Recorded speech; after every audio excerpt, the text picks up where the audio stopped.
উদার সচ্ছলতা, জোরে কোন সুবহানাল্লাহ। কাজে ভয় পাওয়ার কারণ নাই, হতাশ হওয়ার কারণ নাই। মন আশায় বুক বেঁধে রাখো।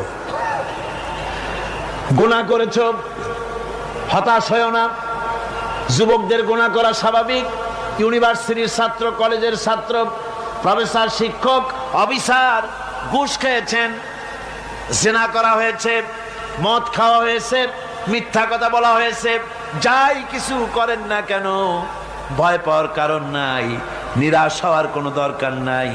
আল্লাহ পাক ডেকে বলেছেন, কুল ইয়া ইবাদিয়াল্লাযীনা আসরাফু আলা আনফুসিহিম লা তাকনাতু মির রাহমাতিল্লাহ।